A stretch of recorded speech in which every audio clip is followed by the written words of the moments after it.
22:29. అలాగే యోహానులో కూడా ఎక్కడో చోట అంటాడు, నిజమైన వెలుగుని అంటాడు. అది కూడా తీసి ఉంచండి. యెహోవా నీవు నాకు దీపమై ఉన్నావు. యెహోవా చీకటిని నాకు దీపం. ఆయన మనకు వెలిగింపబడినప్పుడు, వెలుగునిచ్చినప్పుడు చీకటి పారద్రోలబడుతుంది. ఎక్కడ వెలుగొస్తుందో అక్కడ చీకటి పారద్రోలబడుతుంది. ఒక సంగతి చెప్తాను, మీరు అందరూ ఇటు చూసి వినండి. ఇదివరకు దయ్యాలు ఎక్కువ ఉండేయంట, ఇప్పుడు కూడా కొన్ని చోట్ల ఉన్నాయి. కానీ సువార్త వెలుగు వచ్చిన తర్వాత దయ్యాలు పోయినాయి. ఎన్నో దయ్యాల గురించి మన ఐపీసీ చర్చ్ కాడ ఉన్నప్పుడు మనకు గేదెలు ఉండేవి, అప్పుడు కూడా ఉన్నాయి. చిరువలు మిషక్ గారు ఉండేవారు. వాళ్ళ ఇప్పుడు మన ఐపీసీ చర్చ్ కడుతున్నాం కదా, దాని వెనకే వాళ్ళ పొలం. ఆ పొలంలో ఆయన అప్పుడు పడుకున్నప్పుడు ఒకరోజు మంచమే తీసుకెళ్ళి ఆ కనకయ్య గారి షెడ్ దగ్గర పెట్టిందని చెప్పాడు ఆయన. నేను పడుకుంటున్నాం గేదెల దగ్గర. అప్పుడు గేదెలు పొలంలో కట్టేశాం, మా గేదెల దగ్గర నన్ను పెట్టారు. మీరు చెప్పండి, నిద్రపడతా? ఆయనేం పెద్దోడు, ఆయనకు అన్ని రకాల అనుభవాలు ఉన్నాయి. నేనేం బుడ్డోండే, 8, 9, 10 తరగతి చదువుతున్నప్పుడు చెప్పిన మాట ఇట్లా చేసే, ఇదివరకు ఈ మందిరం వచ్చిన తర్వాత ఈ దయ్యాలన్నీ గోలంతా పోయిందని చెప్పాడు. వాళ్ళది బట్టల పని మరి కదా, ఆ రోజుల్లో వాళ్ళు సినిమా చూడాలంటే ఉయ్యూరు పోవాలంట. అది సైకిల్ వేసుకుని ఇటు నుంచి ఇటు కృష్ణాపురం వెళ్ళి, కృష్ణాపురం నుండి వేరంకిలాగు మీదుగా ఉయ్యూరు పోయేవాళ్ళం. వీళ్ళు సెకండ్ షో సినిమాకి వెళ్ళి వస్తున్నారంట. మేకపిల్ల అరుస్తుందంట. మేకపిల్ల అరుస్తుందని చెప్పేసి కుర్రోళ్ళు కదా, 4 కుర్రోళ్ళు సైకిల్ వేసుకుని మేక అరుస్తుందని చెప్పేసి దాని అమ్మడబడ్డారండి. ఎంతసేపు పడ్డది దొరకదయ్యే అని చెప్పాడు. ఆయన చెప్పిన మాటలు నేను అబద్ధం చెప్పట్లా. ఇటు వెళ్తే అటుపోతుందంటే, అటు వెళ్తే ఇటుపోతుందంటే, ఇటు వెళ్తే అటుపోతుంది, అటు ఇద్దరు వాళ్ళ వల్ల కావట్లేదు. మల్లేశ్వరపురం దాటిన తర్వాత సరే వదిలేసి మళ్ళీ వస్తే మళ్ళా వచ్చి మళ్ళా అరుతుందంట వీళ్ళ ముందు. నీ పని ఎట్లా ఉందా అని చెప్పేసి మొత్తానికి వెంటబడి పట్టారండి. పట్టి సైకిల్కి వెనకాల కట్టారండి. సైకిల్కి వెనకాల కట్టిన తర్వాత మళ్ళా సైకిల్ నడవట్లేదని చెప్పాడు ఆయన. చాలా బరువు ఉన్నట్టుగా ఉందండి. ఇదేందిరా పరిస్థితి, ఎట్టా కుర్రోళ్ళు కదా, వాళ్ళేమో మంచి ఇది మీద ఉన్నారు, వాళ్ళకేం తెలుసు, చెప్పినా నమ్మరు కదా కుర్రోళ్ళని. మొత్తానికి పరిస్థితి అలా ఉందంట. అట్లాగే లాక్కొచ్చి దూరం వచ్చిన తర్వాత మేక లేదు, ఏమీ లేదు, పోయిందంట. వీళ్ళు ఆశ్చర్యపోయి ఇంటికి వచ్చి చెప్పారంట. ఓ ముసలోడు చెప్పారని, ఓరి పిచ్చోళ్ళారా అక్కడికి ఎందుకు వెళ్ళారా మీరు, అది అక్కడ తిరుగుతుంది కదా అన్నాడు. వీళ్ళ 4గురిలో ఒకడికి విరోచనాలు, వాంతులు అవ్వడం మొదలెట్టినాయంట. వాడు చచ్చిపోయాడంట. అనుభవాలు లేవనుకోమాకండి. ఆయన సువార్తకు బహు వ్యతిరేకంగా ఉండేవాడు. సగం రోజులు ఇక్కడే ఉండేది అప్పట్లో. ఆవిడ పద్దాగా కొట్టా పంపించాయి. చాలా విషయాలు నమ్మేవాడు. అసలు తర్వాత వాళ్ళు ఇక్కడికి వచ్చి ఉన్నారు చాలా రోజులు. సత్యం వాళ్ళ నాన్నగారు చివరిలో ప్రభువుని నమ్ముకున్నాడు. చీకటండి, ఎన్నో చీకటి అనుభవాలు మనుషులకు ఉన్నాయి. వెలుగు వచ్చిన తరువాత అవన్నీ కొట్టివేయబడ్డాయి. ఆఫ్రికాలో కూడా ఇప్పుడు ఎక్కువ దయ్యాలు ఉన్నాయండి. సువార్త ఎక్కడ లేదో అక్కడ చీకటి ఉంది. సువార్త ఎక్కడ లేదో అక్కడ దయ్యాలు ఉన్నాయి. సువార్త ఎక్కడ లేదో అక్కడ శుభ్రత లేదు. ఇంటికి వెళ్తే పరిస్థితి ఏంటో చెప్పనా నేను. ఇంటికి వెళ్తే ఎక్కడ దుప్పట్లు అక్కడే, నానా గందరగోళం, బందర్ బజాజ్. ఇల్లు శుభ్రంగా ఉండాలి. మేము 100 మంది పిల్లల్ని ఇక్కడ పెట్టుకుని బతుకుతున్నాం. బజార్ చూడండి ఎప్పుడు ఎంత నీట్గా ఉంచుతాం, ఇంటితో సహా. పైకి వెళ్ళిన cleanliness is next to godliness అన్నారు. దైవత్వం తర్వాత పరిశుభ్రతేనంట. పరిశుభ్రత ఎక్కడుంటుందో అక్కడ దేవుడు ఉంటాడంట. దయ్యాలన్నీ ఎక్కడ చేరతాయో తెలుసా? చీకటి కొంపల్లో చేరతాయి. చీకటి. ప్రభువు వస్తే వెలుగునిస్తాడు. ఎందుకు కట్టేశారు వాళ్ళు ఫేస్బుక్ మందే? అందుకేగా. బూతులాడి తైతక్కలాడి అక్రమమైన బొమ్మలు ఎన్ని ఉన్నాయి ఫేస్బుక్లో, మీరు నాకు చెప్పండి. ఏమండి, వాస్తవంగా మొన్న ఏదో ఒక రోజు ఆపారు మన ఫేస్బుక్. ఏంటంటే నేను ఎక్కడో ల్యాండ్ గురించి మాట్లాడానంట. మరి ఏ ల్యాండ్ అది? ఏం మాట్లాడతానండి ఆ ల్యాండ్? 3 సెంట్లు ఇస్తున్నారేంట్రా, 5 సెంట్ అని ఇవ్వండి అన్న బేదలకి. ఇక అంతకన్నా నేనేం మాట్లాడాను ల్యాండ్ గురించి? నా మాటలు అఫెన్సివ్గా ఉన్నాయని ఆపారని మన పిల్లలు చెప్పారు. మళ్ళీ ఈసారి 180 రోజులకు వేసేశారు. ఊరికే అపవాది ఏంటంటే దేవుని పని మీద అటాక్. మీరు ఏం చేస్తున్నారు? మీరు ఆయన అంత అక్రమంగా మాట్లాడుతుంటే ఫేస్బుక్లో మీరు చూస్తున్నారా ఏంటని పట్టేవారిని కొంతమందిని పెట్టారు. వీళ్ళ పని అదే. ఆడికి తలకు 5,000 10,000 ఇచ్చి ల్యాప్టాప్లు ఇస్తున్నారనుకుంటా. ఎవరు వాడబడుతున్నారో వాళ్ళ మీద ఊరికినే కంప్లైంట్. కొంతమంది పెట్టారనుకో కంప్లైంట్, వీడు ఆపేస్తున్నారు. ఇక అంతకన్నా ఏం చేయగలరు వాళ్ళు? మీరు ఎన్ని వేషాలు వేసినా దేవుని పనిని ఆపలేరు, సువార్తను ఆపలేరు, మా నోటిని నొక్కలేరు. దేవునికి స్తోత్రం. ఫేస్బుక్ కాకపోతే నోసుబుక్, నోసుకు పోతే ఇంకొక బుక్ ప్రభు అనుగ్రహిస్తాడు. యూట్యూబ్ ఉంది, దేవునికి స్తోత్రం. హల్లెలూయా. యూట్యూబ్ కాకపోతే మీ ట్యూబ్ ప్రభు ఇస్తాడు. ఏదైనా చెయ్యగలడు. కథ మొత్తం ఆమేన్. దేశం మొత్తం మార్చగలిగిన వాడు ఉన్నాడు. అసలు ఈయన చీకటిని నిజమైన వెలుగు ఉండెను. చదవండి ఆ మాట. యోహాను 1:9, యోహాను సువార్త, అంతేనా? 1:9 చదవండి అమ్మా. నిజమైన వెలుగంటే దానికి అదే వెలుగుతున్న వెలుగు. ఎస్తేరమ్మని ఎవరో అడిగారంట, ఏమని? అసలు దేవుణ్ణి ఎవరు సృజించారు అని. దేవుణ్ణి ఎవరన్నా సృజిస్తారా? God is eternal being. ఏమన్నావు నన్ను మొన్న చెప్పింది ఏంటి? మళ్ళీ ఇంకొకసారి చెప్పు నాకు. He is uncaused caused. He is uncaused cause. He is unmoved move. ఆయన ఎవరో సృజిస్తే వచ్చిన వాడు కాదు. ఉన్నవాడును అనువాడును అని అనువాడై ఉన్నాడు. Is eternal existing. ఆది నుండి అంతము వరకు ఉన్నవాడు. ఉన్నవాడే ఆయనే, అనువాడు ఆయనే. ఎవరో చేస్తే చేయబడ్డవాడు కాడు. స్తోత్రం. దేవుడు దేవుడు యేసే దేవుడు మన దేవుడు అని రాశారు పాట. చీకటి ఇక్కడ అన్నాడు నిజమైన దేవునికి స్తోత్రం చెప్పండి. హల్లెలూయా. ఇవన్నీ ఇంతలో కనబడి అంతలో మాయమైపోయేవి. ఈ ఆకాశాన్ని భూమిని మెక్కటమైన వేండ్రంతో లయం చేయబోతున్నాడంట. ఆకాశాన్ని చాప చుట్టినట్టు చుట్టబోతున్నాడంట. యేసు రక్తం జయం. ఆకాశంలో ఏమున్నాయిరా? నక్షత్రాలు. ఒక్కో నక్షత్రం భూమి కంటే 15-20 లక్షల రెట్లు పెద్దదంట. అలాంటి నక్షత్రాలు కోటాను కోట్లు ఉంటే వాటిని ఊరిని మడత పెట్టేస్తాడండి. ఏందనుకున్నావు దేవుడు అంటే? సూర్యులో అయిన ఎలుక దగ్గరికి వెళ్ళి నువ్వే మూషికం చిచ్చి చిచ్చి. దేవుడు ఎవరో నీకు అర్థం కాని స్థితిలో ఉన్నావు. దేవుడెవరో నీకు ఇంకా తెలియట్లా. ఆయన జ్యోతిర్మయుడు. ఆయన జ్యోతులకు తండ్రి. జ్యోతిర్మయుడా అంటే ఆయన జ్యోతులన్నింటికీ తండ్రి. వెలుగు కమ్మని పలుకగా, లేకపోతే చీకటే. అర్థం కావట్లేదా? కూర్చున్న వాళ్ళు ఎవరు అసలు ఏంటోనండి, అసలు ఈ జీవితం ఏం అర్థం కావట్లేదు. ఈ అప్పులేంటో, ఈ తిప్పలేంటో, ఈ పిల్లలేంటో, వీళ్ళ పెళ్ళిళ్ళు ఏంటో, వీళ్ళ ఉద్యోగం ఏంటో. అబ్బా అబ్బా అబ్బో బుర్రా. చెప్పండి. ఇప్పుడు మన లూదియమ్మ గారు ఇంత ప్రార్థన చేద్దా, తెల్లారగట్ట మొదలెడుతున్నానంటుందా?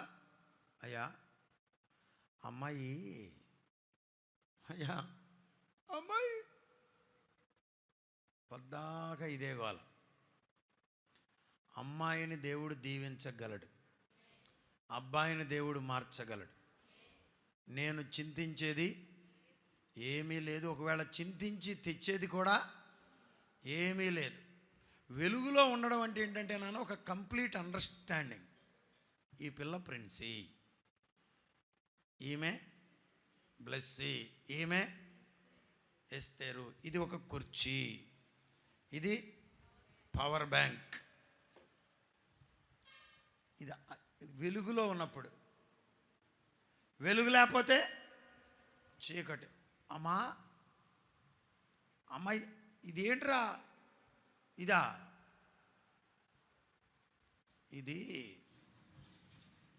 ఇదేంట్రా, ఇది కుర్చీయా? మీకు ఆ నలుగురు స్టోరీ తెలుసుగా. ఆ నలుగురు గుడ్డివాడు ఒకడు వెళ్ళి అన్నాడంట, ఏనుగంటే ఏంటి అనుకున్నావురా అన్నాడండి. నేను చెప్తాను ఆగురా అన్నాడండి. వీడు వెళ్ళి ఇట్ట తడివాడంట చెవులు. ఏనుగంటే పెద్ద చాటరా అన్నాడండి. ఇంకొకడు వెళ్ళి తడిమాడంట, ఏయ్ చాట కాదురా ఏనుగంటే, కాళ్ళు పట్టుకుని అన్నాడంట. అమ్మో పెద్ద స్తంభాలు రా ఏనుగంటే అన్నాడంట.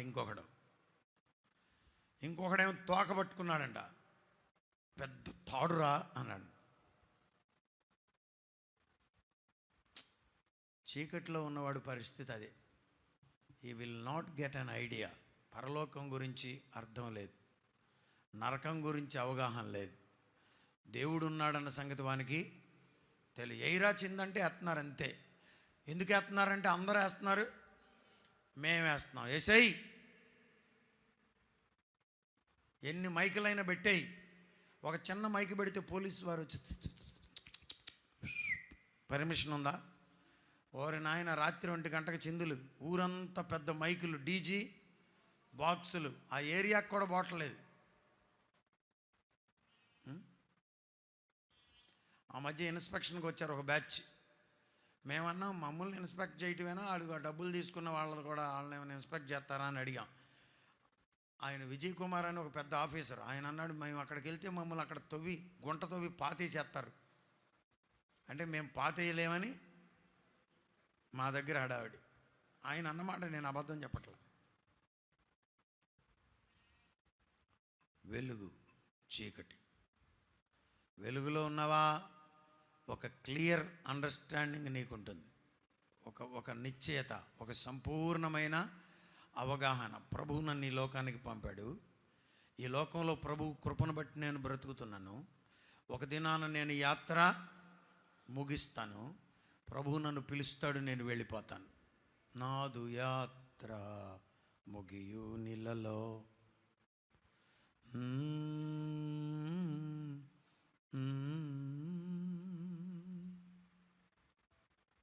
స్తోత్రం, హల్లెలూయా, హల్లెలూయా. ఒక క్లియర్ అండర్స్టాండింగ్. వెలుగుండాలి. వెలుగుంటే కుటుంబంలో నెమ్మది ఉంటుంది. మీరు వివాహాల విషయాలు ప్రార్థన చేసుకోండి. చాలా కుటుంబాల్లో వెలుగు లేదు, చీకటి. ఓ తన్నుకోవటమే, ఓ తిట్టుకోవటమే. 4 రోజులు నెమ్మది ఉంటే 4 రోజులు నెమ్మది ఉండదు. మొన్న ఇక్కడ ఒక చిన్న పిల్లోడిని ఇంటర్వ్యూ చేసేటప్పుడు, నీ కష్టమైన రోజులు ఏంటని అడిగాడు ఆ యాంకర్. మా మమ్మీ మా నాని మాట్లాడుకున్న రోజులన్నీ నాకు కష్టమైన రోజులేనన్నాడు. కదా, కష్టం కదా. అమ్మా నాన్న మాట్లాడుకోకపోతే పిల్లలు ఎట్లా అనుభవిస్తారు? నాకు ఒక స్నేహితుడు ఉన్నాడు అమెరికాలో. అతను ఏం చెప్పాడంటే, మా తండ్రి చనిపోయాడు, తాగి చనిపోయాడు. మా అమ్మ వేరొక పెండ్లి చేసుకుంది. అతడు కూడా త్రాగుబోతే నా కళ్ళ ముందే మా అమ్మని ఆమె యొక్క 2వ భర్త కొట్టేస్తూ ఉండేవాడు. నేనేమి చేయలేని పరిస్థితి. అక్కడికి వెళ్ళేవాడిని, అరిసేవాడిని, ఆ కోపంలో నన్ను కూడా కొట్టేవాడు. మా అమ్మ నేను దిక్కులేని స్థితిలో ఇద్దరం ఏడుస్తూ ఉండేవాళ్ళం. అతడు వెళ్ళిపోయి మళ్ళా తాగి వచ్చాడని చెప్పాడు. నాకు చాలా బాధ కలిగింది. చీకటి కుటుంబాలు, చీకటి సంచరిస్తున్నటువంటి కుటుంబాలు, పురుషులు రక్షించబడినందున, పురుషులకు మారు మనసు లేనందున వాళ్ళు ఏదో ఒకటి చెప్పి అల్లరి చేస్తారు, వాళ్ళు ఏదో ఒకటి చెప్పి ఆగం చేస్తారు, వాళ్ళు ఏదో ఒకటి చెప్పి అక్రమంగా మాట్లాడతారు, వాళ్ళు ఏదో ఒకటి చెప్పి దీపాలు ఆరిపేస్తారు. ఎన్ని జీవితాలు చీకటిలో కొట్టుమిట్టాడుతున్నాయి. వెలుగు సువార్తే, దేవునికి స్తోత్రం. వెలుగు సువార్తే, రక్షించబట్టమే. మరియమ్మ గారు ఎన్ని మంచి విషయాలు చెప్పిందండి కదా. ఏంటి ఆవిడ ఏమైనా చదువుకుందా? లుకేమియా అని చెప్పడానికి, లుకేమియా అంటే తెలుసుగా మీకు, బ్లడ్ క్యాన్సర్ అని చెప్పడానికి బెడ్ క్యాన్సర్ అంటది ఆవిడ. నాకు బెడ్ క్యాన్సర్ వచ్చింది, ప్రభువు నన్ను స్వస్థపరిచాడంట. ఎన్ని విషయాలు చెప్పింది. నేను వేషధారిగా ఉన్నాను, కాటుకు పెట్టుకునేదాన్ని, పూలు, ఏదో చాలా విషయాలు చెప్పింది ఆమె. చూసారా, ఇవన్నీ ఎంతో ఇదిగా లోకానికి కనబడాలని, వాటన్నిటినీ ప్రభువు ఏం చేశాడు? లోకాస్యలను తీసివేశాడు. ఎంత గొప్ప సంగతి కదా. ఎవరైనా తీసేయగలరా? ఎవరు తీసేయలేరు, ఎవరు తీసేయలేరు.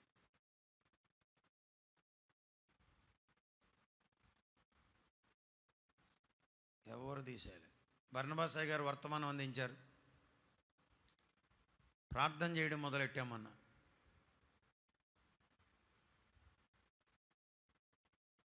నేను ఇష్టపడే కొనుక్కున్నాను. నా ఇద్దరు బిడ్డలు అమెరికాలో ఉన్న సలోమి, మన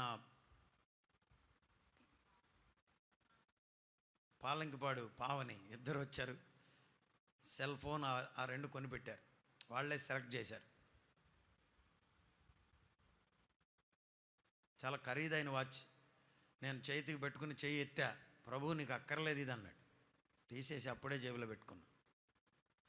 వేరొకరికి అవసరమేమో, కానీ నాకైతే అక్కర్లేదని చెప్పాడు. And I know what God speaks when God speaks.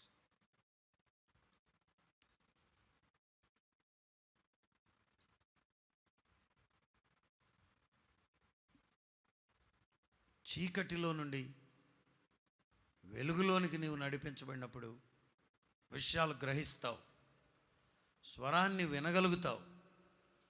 ఒక పాట రాద్దామని మొదలుపెట్టా. చల్ల చల్లని గాలిలోన మెల్లని నీ స్వరమనే విందును, కారు మబ్బులు కమ్ముచున్నను కమ్మని నీ స్వరమనే విందును, ఈదురు గాలులు ఎదురైనను బెదరక నీ స్వరము నే విందునని. కొన్ని తర్వాత రాసి మీకు వినిపిస్తా. వెలుగు, వెలుగులో మనం ఉండాలి. చాలా కుటుంబాలు చీకటిలో కొట్టుమిట్టాడుతున్నాయి, నెమ్మది లేని స్థితిలో ఉన్నాయి. ఎంతో జాగ్రత్తగా మీరు ధనాన్ని పోగేసి పోగేసి పోగేసి పిల్లలకి ఇచ్చి కట్నాలు ఇచ్చి పెళ్లి చేస్తే వాళ్ళు నరకాన్ని అనుభవిస్తున్నారు. కొంతమంది ఆడపిల్లలు అయితే తట్టుకోలేక ప్రాణాలు తీసుకుంటున్నారు, పిల్లలను కూడా చంపేస్తున్నారు. కారణం చీకటే. చీకటి, చీకటి దారులలో, చీకటిలో నుండి ప్రభువు మనలను వెలుగులోనికి తెచ్చాడు. ఇక్కడ కూర్చున్న వాళ్ళలో చాలామంది ఒక సాక్ష్యం చెప్పగలరు. అయ్యా, నేనే కనుక ఈ పాటికి ప్రభువుని నమ్ముకోపోతే ఏమైపోయేదాన్నో, ఎక్కడుండేదాన్నో, ఎక్కడుండేవాడనో. నా మట్టుకు నేను కూడా యేసు ప్రభువుని నమ్ముకోకపోతే ఈ పాటికి మరి ఎక్కడుండేవాడినో. Life would be different. జీవితం వేరొక కోణంలో ఉండేది. మనలో చాలామందిలో దుష్టత్వం ఉంది. కొంతమంది మంచోళ్ళు ఉన్నారు మీలో, దేవునికి స్తోత్రం. కొంతమందిలో మరీ దుష్టత్వం. నేను కూడా అనుకుంటా, అమ్మో నాలో కూడా ఇంత దుష్టత్వం ఉందా అని. అంత దుర్మార్గమైన మనసు కొన్నిసార్లు వస్తుంది. అయ్యయ్యయ్యో అని. ఉంటుంది. అదే కనుక మనం ప్రభువులో ఉండి ఉండక పోతే ఏమైపోయేవారం కదా, ఎక్కడుండేవారం? ఎంత ఘోరంగా, ఎంత హీనంగా అపవాది మనలను వాడుకునేవాడు. మా పిల్లల్లో కూడా కొంతమంది పిల్లలు ఉన్నారు, చాలా రఫ్. వాళ్ళే కనుక ప్రభువులో లేకపోతే ఇక ఏమైపోయేవాళ్ళో మీరు చూసుకోండి. ఉన్నారా? అట్లా అనిపిస్తుందా మీకు? నేనే కనుక నాకున్న మనస్తత్వానికి భార్య ఉంటుంది. భార్య అంటే నా అనే మనసు ఉంటుందిగా, నాదే అనేది ఉంటుందిగా, కొట్టేస్తావు, చచ్చిపోద్ది. నీ లైఫ్ అంతా జైల్లో గడపాలి. ఇప్పుడు వెలుగులో ఉన్నాడు కాబట్టి మనం ఈ విషయాన్ని వారికి, ఓహో ఇదా, నేను కోప్పడితే తన కోపమే తనకు శత్రువు, దయ చుట్టంబావు అన్నాడు.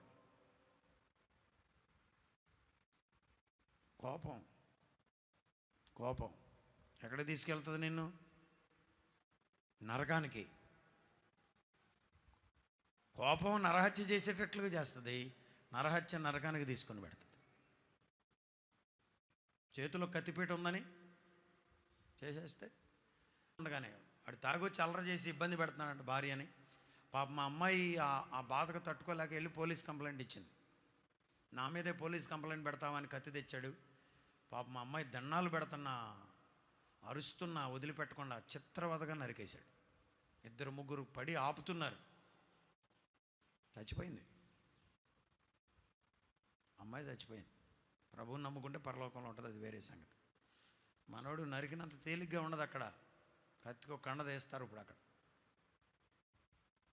కూర్చుంటే తను, నుంచుంటే తను. కత్తి దొరికింది కదా అని నరికేసినంత తేలిగ్గా ఉంటుందా లోపల బ్రతుకు? ఏమండి, ఏసీ రూమా ఏంటి ఏమన్నా జైలు అంటే? లోపలగా నేను చేయలేను అంటాను, కుదరదు, ఎగిరెగిరి తంతారంట లోపల. వెలుగులో లేకపోతే ఇలాంటివన్నీ ఎదురవుతాయి. బ్రదరో, సిస్టరో, వెలుగులోనికి రా.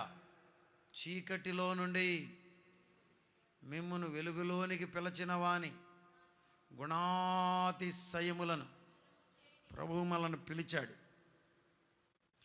మనము వేరు చేయబడ్డాం. లోకము చీకటి, సంఘము వెలుగు.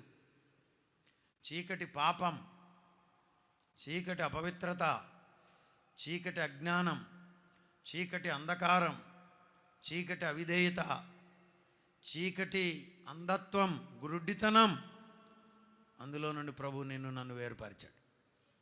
ఆయన దీపమై మనలను, ఆయన దివిటి అయి మనలను వెలిగించాడు. వెలిగించబడిన ఒక దివిటి ఎన్ని దివిటీలనైనా వెలిగించగలదు. మీకు క్రిస్మస్ టైంలో క్యాండిల్స్ ఇచ్చి క్యాండిల్ నైట్ సర్వీస్ చేయించేది ఎందుకు?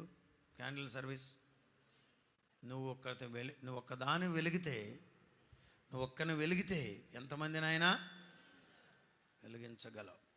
మనం ఎన్ని వెలిగిస్తాం? స్టేజ్ మీద ఒక్కటి వెలిగిస్తాం. వాళ్ళు ఏం చేస్తారు? ఈ చివరి నుంచి పిల్లోడు ఆ చివరి దాకా వెలిగించుకుని వెళ్ళిపోతాడు. వాళ్ళు ఏం చేస్తారు? అటు ఇటు అంతా కలిసి 2 నిమిషాల్లో గ్రౌండ్ అంతా వెలుగైపోద్ది. వెలిగింపబడిన వాడు ఇక్కడే కూర్చుంటే, మా మనవాడు ఇక్కడ ఉన్నాడు, ఆగయ్యా కొవ్వొత్తు చూస్తానంటున్నాడు. ఇక్కడ కూర్చుంటే కాదు, ఇతరులు వెలగాలి. నువ్వు వెలగాలి, వెలిగించాలి. వెలుగుతూ వెలిగించాలి, పరుగులెత్తాలి. స్తోత్రం. చీకటిలో నుండి వెలుగులోనికి ప్రభువు మనల్ని తెప్పించాడు. స్తోత్రం. మీరు వెలుగులో ఉండాలి, మీరు వెలగాలి, మీరు వెలిగించాలి. దేవునికి స్తోత్రం చెప్పండి. హల్లెలూయా. దేవుడు మిమ్మల్ని వెలుగులో ఉంచినందుకు ఆనందంగా ఉండాలి. మీరు ఇది వరకు మనం, అదేగా పాప చెప్పింది, ఇది వరకు మనం, చెప్పండి అమ్మా, ఇది వరకు మనం హై క్యాస్ట్, ఇదివరకు మనం షెడ్యూల్డ్ క్యాస్ట్, ఇదివరకు మనం అని చెప్పాలి. ఇప్పుడు కాదు, మేము అన్యజనులలో నుండి రక్షించబడ్డాము. కొంచెం ఆగమ్మా, అది పెద్ద అబద్ధం అమ్మా. సైతానుగాడు అబద్ధం. కులం బైబిల్లో లేదు, అది ఇదివరకు జీవితం. కులగోత్రాలు మలమూత్రాలు లాంటివి కావాలమ్మా పెళ్ళికి. ఇట్లాంటి వేషాలు వేయమాకండి, నాతో కూడా వేయించే ప్రయత్నం చేయమాకండి. చూసారా, కులాన్ని జయించడానికి ఒక మార్గం ఏంటో తెలుసా? సంఘానికి కులం చూడకుండా మన బిడ్డలనిచ్చి వివాహాలు చేయాలి. ఆమేన్, హల్లెలూయా. ఏవో నాయ్ గారు అతుకుద్దు అతకదోనని ఈ మూత్రం అయితే అతుకుద్దంట. ఈ గోత్రం, ఈ మలం, కులగోత్రాలు మలమూత్రములు లాంటివి అని ఎందుకని చెప్పానంటే, మలాన్ని కానీ మూత్రాన్ని కానీ మనం మెళ్ళో కట్టుకుని తిరగం. వాటిని ఏం చేయాలి? విసర్జించాలి. రోజు ఎవరో ఒకళ్ళు మీకు కనబడుతూ ఉంటారు, మనవాళ్ళేనా. అదొక చీకటి. కులం అనేది ఒక పెద్ద చీకటి. దేవునికి స్తోత్రం. నేను దానిని జయించానన్నారు దైవజనులు ఆర్ఆర్కే మూర్తయ్య గారు. స్తోత్రం. ఆయనకు 12 సంవత్సరాల వయసులో 10,000 శ్లోకాలు నేర్చుకున్నాడండి.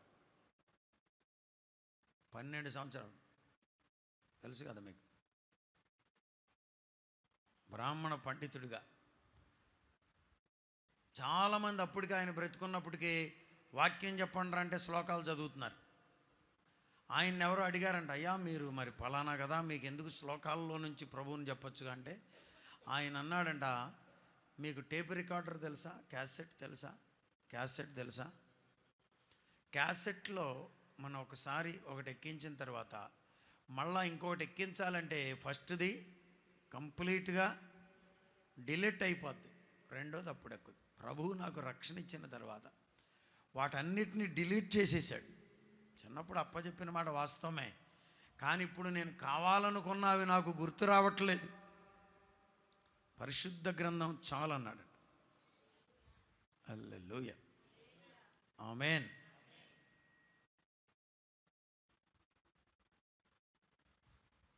నేను ఎప్పుడన్నా మీరు ఎప్పుడన్నా మీరు చూడండి, ఇఫ్ ఐ స్పీక్ ఆ కోణంలో చూస్తే దానికి వ్యతిరేకంగా అయితేనే మాట్లాడతాను, నేను అనుకూలంగా మాట్లాడను. దానిని జయించడానికే మనం బిడ్డలకు నేర్పించాలి. అది కూడా ఒక చీకటి. కులం ఒక చీకటి, మతం ఒక చీకటి, బలం ఒక చీకటి, డబ్బు ఒక చీకటి. ప్రభువు లేని ధనం చీకటే, ప్రభువు లేని బలం చీకటే, ప్రభువు లేని స్థితి అంతా చీకటి. అందులో నుంచి నువ్వు బయటకు రావాలి.